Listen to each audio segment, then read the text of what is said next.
Bonjour à tous et du coup bienvenue sur un nouveau petit format qu'on va mettre en place sur la chaîne YouTube de la FEC, des enregistrements qu'on va faire au fil de l'eau et qu'on vous publiera petit à petit, et qui consiste tout simplement à faire des interviews du collectif Équipe de France. Par collectif Équipe de France, ma chaise est en train de craquer, je vais éviter de tomber par terre. Par collectif équipe de France, j'entends en fait les joueurs, le staff, le sélectionneur, on aura Per Castor à un moment ou à un autre, toutes les personnes qui participent en fait à la vie de l'équipe, que ce soit sur la gestion logistique, organiser des scrims, planifier les déplacements de l'équipe sur les événements internationaux, ce genre de choses et aux joueurs au sens large, c'est-à-dire pas se restreindre aux 8 joueurs qui partiront à Leoben en Autriche cet été, mais à l'ensemble du collectif. Je crois qu'actuellement vous êtes une petite quarantaine de joueurs, j'ai pas de chiffre en tête, je fais ça Ouais. au doigt mouillé, mais qui participent en fait à la vie de l'équipe, à la réflexion sur la méta, aux entraînements, qui apportent leur pierre à l'édifice et qui, même si le, le nombre de joueurs destinés à aller à Leoben va se restreindre au fil des mois, continue en fait à soutenir le collectif en lisant les listes, en faisant de la correction de listes, en faisant le sparring partner pour tester des match-ups, tester des scénarios, etc. Et pour en avoir discuté en fait avec pas mal d'intervenants internationaux, des équipes, des arbitres, des TIO. Ça a été remarqué comme une grande force de la France d'avoir cette base très très solide qui complète en fait l'octet, l'équipe de 8. Et je souhaitais, la FEC souhaitait, et par mon intermédiaire avec ces interviews, mettre ça en lumière et permettre à la communauté de rencontrer tous les membres de ce collectif. Et il faudra que je raccourcisse cette introduction pour pas la répéter à toutes les interviews qui suivent. Mais on commence le crash test aujourd'hui. On avait déjà testé le format interview avec la petite série Road to Atlanta où on faisait des interviews des joueurs et joueuses qui avaient gagné des Golden Tickets. On reste un petit peu sur le même principe. On rentrera un petit peu plus dans le détail. Au lieu de tabler sur 5-10 minutes, on tablera plus sur 10-15 minutes, histoire d'apprendre mieux à connaître les membres du collectif. Et puis on va commencer aujourd'hui par Aimé. Euh, j'ai une petite liste de questions et de sujets à aborder, et puis tout en premier lieu, te demander de te présenter, qui tu es, et ensuite je poserai les questions pour affiner et se diriger vers ce qui nous intéresse niveau hobby. Ok. Eh ben, je vais attendre Non, c'est bon, que c'est bon. tu réapparaisses. On est tout bon. Donc du coup, ok. Eh ben du coup, Aimé, donc je fais partie de l'équipe de France depuis, si je ne m'abuse, 3 ans. En gros, depuis la nouvelle formule proposée par la FEC avec l'instauration de Big Four au lendemain du Covid, de mémoire. Donc je fais partie du collectif depuis 2022. Jamais joueuse titulaire sur un octet de 8 au championnat du monde, mais toujours dans le collectif élargi. Mhm. Euh, pour moi, donc, pour me présenter un petit peu, donc moi j'ai 34 ans, je joue au jeu depuis, enfin, je connais le jeu depuis que j'ai 12 ans et j'ai fait des interruptions dans ma jeunesse, adolescence. J'ai abandonné un petit peu, je me suis éloigné un petit peu pour revenir à partir de 2013 avec Les Seigneurs des Anneaux et petit à petit vers Battle, puis après 40K et on va dire depuis 2016, 2014, ouais, 2015, dans ces eaux-là. Pas mal de 40K et depuis 2018, réellement compétitrice donc d'abord dans un club à Angers, qui existe toujours, hein, c'est le club des Ducs. J'étais là-bas à l'époque de son espèce de genèse, de Mhm. floraison. Et, euh, et ensuite, j'ai été un petit peu dans divers clubs sur la région parisienne, notamment un Boulogne-Billancourt, où j'ai été là-bas quelques temps. Et puis là, depuis 2, 3 ans, j'ai beaucoup moins de dispo puisque je travaille sur Paris, à Saint-Germain. Et donc, du coup, je me suis éloigné un peu. Ça m'ennuie de prendre les transports pour aller jouer. Maintenant qu'il y a TTS, c'est vrai que je me suis un petit peu ostracisé sur TTS par la simplicité de mise en place et de trajet. Et donc je fais plus partie de club à proprement dit. Je fais partie d'un club sur plutôt AOS au Mans où je joue à AOS très occasionnellement, vraiment à la cool.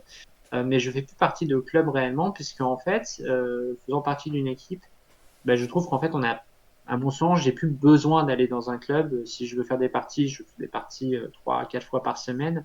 Et c'est essentiellement par TTS. Alors c'est pas forcément de gaieté de cœur, hein, j'aime beaucoup jouer en physique, mais faut reconnaître que quand on est un petit peu excentré de la région parisienne où se trouvent les lieux d'affluence du wargame, bah, effectivement, Bah, c'est un côté très pratique de TTS. c'est vrai que quand on se dit que bah, il y a une game, elle va durer 3 heures, on compte 3 heures et demie parce qu'on discute un petit peu avant, il y a 1 heure de trajet avant, 1 heure de trajet après, faut rentrer chez soi L'installation, voilà, faut rentrer chez soi après le boulot, faut avoir le temps de manger aussi, donc on se dit que voilà. au final, faire une game avec les déplacements, ça prend 5 heures et demie, 6 heures quasiment, et c'est vrai que ça devient de plus en plus compliqué, dépendamment des contraintes logistiques et de Ouais, là où on habite.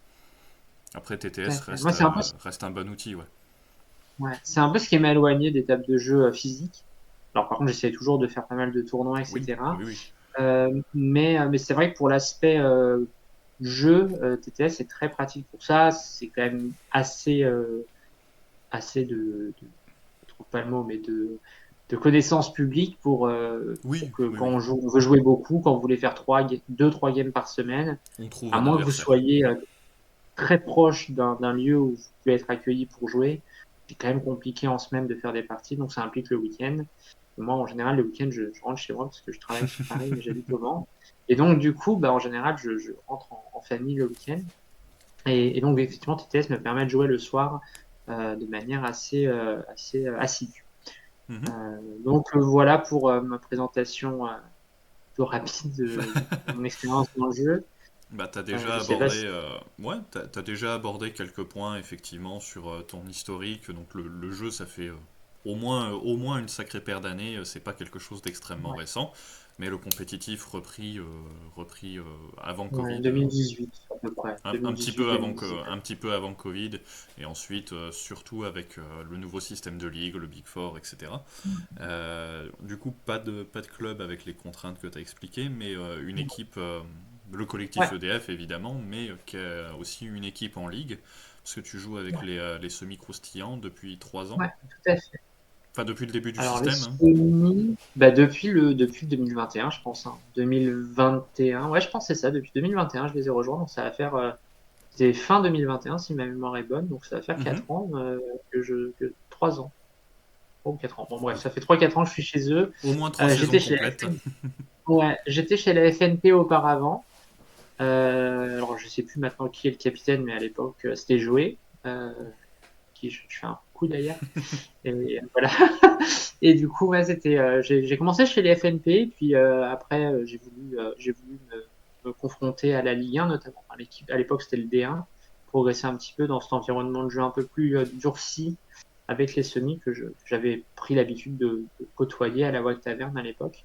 Mhm. Et donc, effectivement, depuis 2021, donc je pense 2021, je suis engagé avec eux.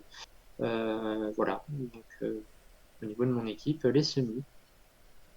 Et du coup, donc Ligue 1, Big Four, ce genre de choses. Alors, Euh, ouais. ouais, Ouais, ouais, Ligue 1. Bah, il me semble que depuis que j'ai rejoint les semis, il me semble que j'ai toujours été aligné sur tous les événements faits, que ce soit Big Four, semi ou Ligue 1, aller ou retour. Je crois pas en avoir loupé une seule. Parfois, ça a été un peu contraignant, mais je crois pas que je les ai toutes, il me semble que je les ai toutes faites, ces ligues.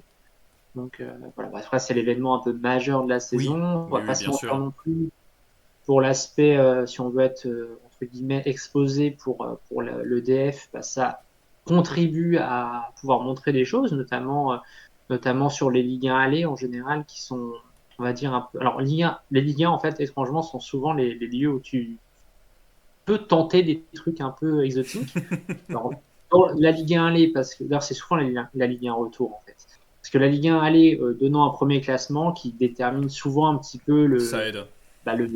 voilà, le classement de la Ligue 1, entre guillemets. Et donc souvent la Ligue 2, la Ligue 1 retour, pardon, pas la Ligue 2, la Ligue 1 retour, souvent on se permet des petites originalités qui permettent justement un petit peu avant la sélection de montrer des choses et sortir un peu des sentiers battus pour essayer de se faire mettre en lumière, pour le meilleur ou pour le pire d'ailleurs, sur des concepts un petit peu plus exotiques que ce qui est, entre guillemets, un petit peu entériné dans la méta, etc. Mais comme tu dis, effectivement, se démarquer et profiter de ces expériences pour augmenter son niveau de jeu ou en tout cas l'entretenir Ouais, dans le tout à meilleur, fait. dans le meilleur environnement possible à l'échelle française, puisque le but de la Ligue 1, c'est de cristalliser les 6 meilleures équipes de France pour déjà leur permettre de s'affronter et de déterminer qui sera la meilleure équipe de France pour la saison, mais aussi, parce qu'il ne faut pas se le cacher, comme vivier de recrutement du collectif Ouais. EDF, que ce soit sur des styles de jeu, j'improvise une transition sur des styles de jeu particuliers, ou sur des factions, et du coup, quelle faction toi tu joues principalement dans le compétitif, ou à Age of Sigmar, pour les curieux, on sait jamais. Alors, on va commencer par le plus important, Age of Sigmar. Non, à Age of Sigmar, je crois que j'ai trois armées. J'ai les Soulblight, les hommes lézards et les hommes bêtes. Voilà. C'est des petites armées à la cool, plus modélisme en fait que réellement jeu. Pour 40K, j'ai une petite force de tyrannide. Petite. Voilà. Que je joue à 95% du temps, c'est l'armée que je joue. J'ai une force, alors je sais pas combien de points, mais j'ai environ 8000 points, je pense, de Marines en Iron Man et en Salamanders. Je vais avoir quelque chose comme 4000 ou 5000 points d'orques. J'ai du Necron, que j'ai une quantité, je dois avoir à peu près pareil, 4-5 000. Euh, j'ai mes tyrannides, et je suis en train de réfléchir si j'ai autre chose. Les War Eaters, évidemment, que j'ai, et, euh, et les Drukhari, également. Et du coup, récemment, la projet 2025, les démons de Nurgle. Je suis en train de me constituer une petite force de gros bubons tout moches, parce que Ah, j'aime bien le détachement, donc j'ai investi J'en dans une petite force de grand immonde, voilà. j'en avais pas encore entendu parler de cette histoire, donc ça fait une nouveauté, ça fait un projet sympa Ah ben, pour renouveler. je pense que tu as l'exclu quasiment, à l'exception de quelques personnes qui m'ont affronté un peu sur TTS en étant persuadés que je jouerais Tyrannide et qui ont été Ah, surpris surprise, par mon. effectivement. Et Voilà, puis voilà, ça me fait pas mal d'armées du ah coup, oui, mais oui, oui. effectivement, comme je te disais, je joue quasiment exclusivement Tyrannide parce que c'est l'armée qui me plaît le plus, c'est mon armée de cœur et effectivement, c'est l'armée avec laquelle j'espère être sélectionné. Donc c'est celle-ci que je travaille le plus. Ouais, je comprends. Au-delà de la ligue, du coup, qui a une activité Ouais. déjà bien remplie, est-ce que tu as une présence sur les événements solo, j'ai envie de dire, en France ou à l'international? Et au-delà des événements solo, on pourra parler aussi des événements internationaux en équipe, puisque tu Ouais. disais que tu n'avais pas encore fait partie des 8 joueurs en EDF, mais je pense que tu as quand même participé à d'autres Mm. événements. Si tu peux nous Oui, oui, parler un tout petit à peu de fait. tout ça. Ouais. Ouais, ouais. Bah, alors, au niveau des tournois solo, j'essaye d'en faire au maximum.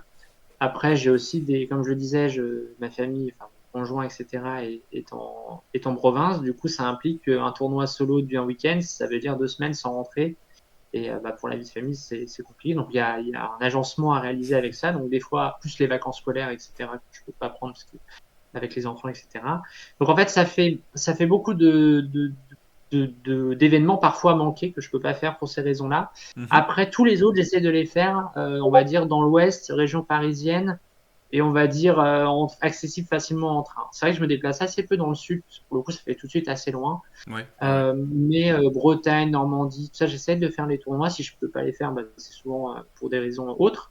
Donc j'essaie de faire pas mal de tournois en solo parce que moi je sais que c'est ce que je préfère faire, les tournois sur 5 rondes. Ça optimise le week-end, ça permet de rencontrer de nouvelles personnes et puis ça permet de faire des tests avec l'armée qu'on envisage de jouer plus tard. Donc ça, je suis assez friande de ça. Après, quand il y a des petits tournois sur Paris, à proximité de chez moi, j'essaie de les faire. Je suis assez assidu sur les tournois solo, j'essaie d'en faire pas mal. Maintenant, j'aimerais en faire plus, mais il y a les aléas du direct, entre guillemets. Oui, oui, oui. Euh, mais bon, j'essaie d'en faire pas mal, j'essaie d'en faire au maximum, essayer d'en faire au moins un par mois. Et à ça, effectivement, comme tu le disais, il y a les événements type cursus EDF. Et là, pour le coup, effectivement, c'est beaucoup d'événements à l'international.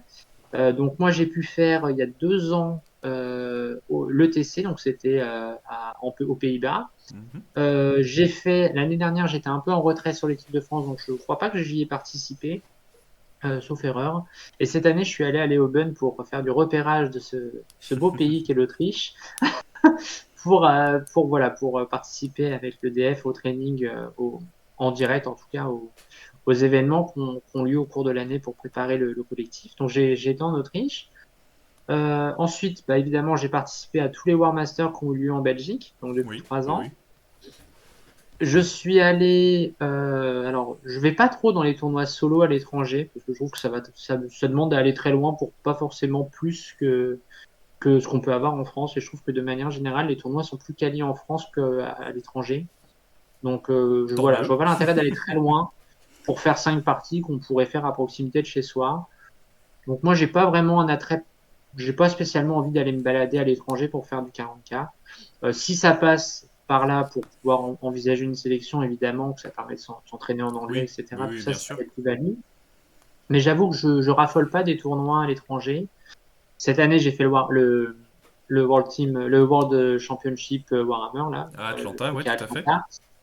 Donc ça, c'était très cool. Je regrette pas du tout de l'avoir fait. Je suis d'ailleurs hyper contente de ma performance là-bas avec mon Cuicui, là, mon Aridan. Donc ça m'a bien fait marrer. Maintenant, c'est typiquement le genre de truc, je pense qu'il faut, si on a la chance de pouvoir le faire une Au fois, moins une c'est fois, trop ouais. bien. Et d'ailleurs, Après, le faire tous les ans, le refaire, voilà. Moi, j'ai trouvé ça très cool, mais c'est aussi très cher. Donc, c'est un truc à faire voilà, au moins une fois, après à refaire. c'est un budget, c'est une logistique, effectivement. Et je sais pas si tu as Exactement. fait gaffe, sur Warhammer Community, ils ont posté aujourd'hui un article pour annoncer que le World Championship of Warhammer était reconduit pour 2025 et Ouais, mettre quelques photos rapidement de l'événement et annoncer deux Open aux États-Unis. Et dans les photos ouais. du World Championship 2024 qu'ils ont mis, la première photo qu'on voit, c'est toi avec le maillot de la délégation, en train de te concentrer sur une table. Oui, j'ai vu la photo, j'avais pas du tout vu parce que je regarde pas Warhammer Community, à l'exception des jours, les jeudis où il y a une dataslate où je spam Oui, la touche oui. rafraîchir, mais sinon je suis pas trop assidu de, de Warhammer Community.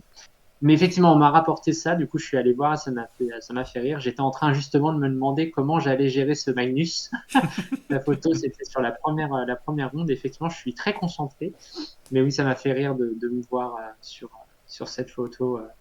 Bah, voilà, c'est sympa, c'est Ah bah oui, rigolo. ça fait toujours plaisir. Ouais, ouais.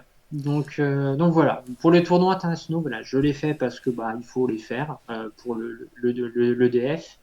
La réalité, c'est que je suis pas une grande assidue du London GT, ce genre de truc. Je trouve que c'est beaucoup de frais finalement engendrés pour, à mon sens, pas un gain énorme en termes d'expérience ou en termes de plaisir de jeu. Oui, Enfin, et pour puis moi, si tu trouves ce que tu cherches localement, tout ouais. simplement, avec les Open par exemple, Mm. Oui, tout à fait. ça se justifie totalement. Tout à fait.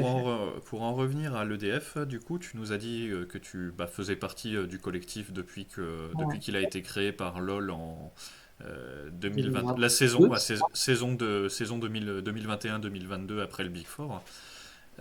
Pour cette année, tu aimerais bien être, ce qui je pense est tout à fait ouais. légitime, être sélectionné dans les 8 avec le Tyrannide. On a encore pas mal de temps mine de rien avant août. Comment tu visualises un peu l'évolution du Tyrannide? Là, c'est à la boule de Bah, cristal. On sait que l'Eldar va sortir. ouais. On n'a pas c'est- c'est- trop de visibilité sur la suite. Mais comment t'envisages toi en fait les mois à venir pour justement en but ultime finir dans les 8? Moi, je pense que le Tyrannide, c'est typiquement, honnêtement, je pense qu'il sera jamais écrasant dans la méta parce que je pense que le codex n'a pas de, alors, on sait jamais, hein, évidemment, si tout baisse de 50%, ça va faire péter. Mais je pense que le Tyrannide ne sera jamais oppressant dans la méta comme il a pu l'être en V9 ou Ouais. en fin V8 avec le Stampede parce que je trouve que on n'a pas à mon avis, le codex n'est pas sous les radars. Enfin, il est sous les radars, je veux dire. Par là, c'est qu'il va pas être étudié pour être redynamisé énormément. Je trouve que la redynamisation a eu lieu là, il y a pas longtemps avec une data slate où ils ont donné plus en force. donner le -1 au commandement quand on fait l'ombre dans le noir, pas porter signal. Je pense que ça, c'était le travail qui était requis pour le tyrannide. Je m'attends pas à de grands changements sur le tyrannide. Par contre, j'ai l'impression qu'ils font tourner les détachements, c'est-à-dire qu'on a commencé avec Invasion, puis après on a joué avec la Swarm, puis après on a joué avec Vanguard, et puis là maintenant on joue avec Assimilation.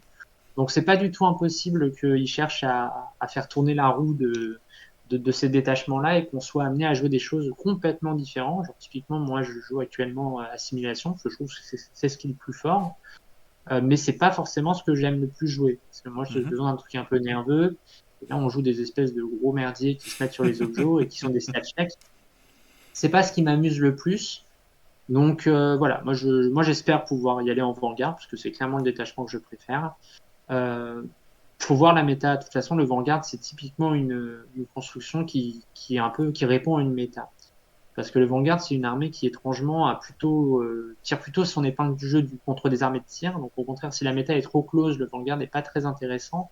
À l'inverse, si la méta devient très tir, notamment tir longue portée, c'est bien meilleur puisque du coup on a toutes les mécaniques de l'UNOP qui font effet à 100%.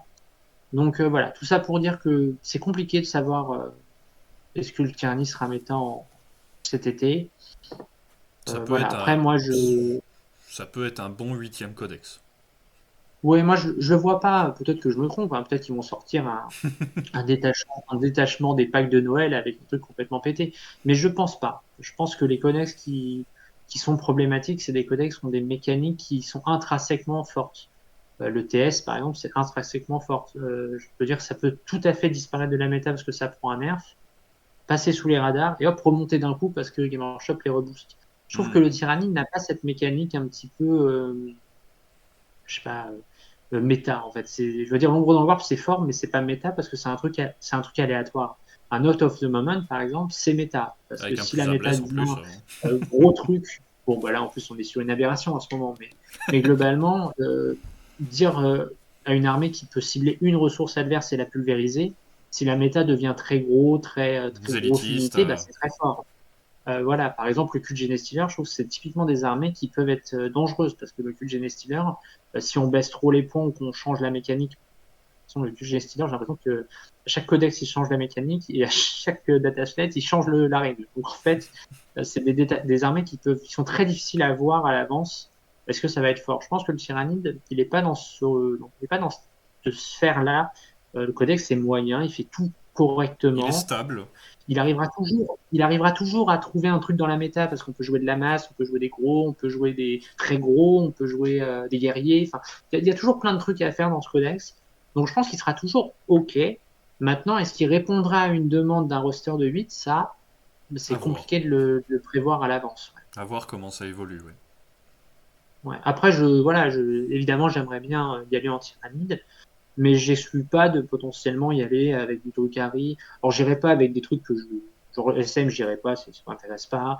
Je vais pas acheter une autre armée voilà. Mais que maintenant, s'il y a des armées avec lesquelles je pourrais envisager d'y aller, ça serait éventuellement Drukhari, World Eater, que j'ai déjà joué, Tyrannide, peut-être le démon de Nurgle, parce que ça, tu vois, typiquement, le démon de Nurgle, ça pourrait être un truc qui pour l'instant complètement sous les radars, de la vue de tout le monde, c'est très nul.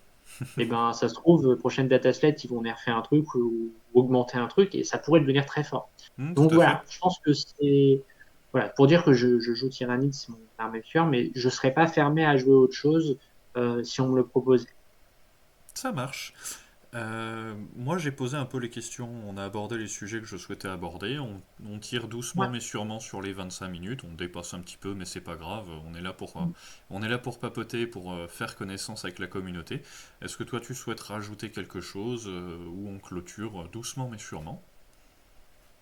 Non, enfin, l'avantage, c'est que je pense que les gens me connaissent un peu maintenant. C'est vrai, c'est Euh, vrai.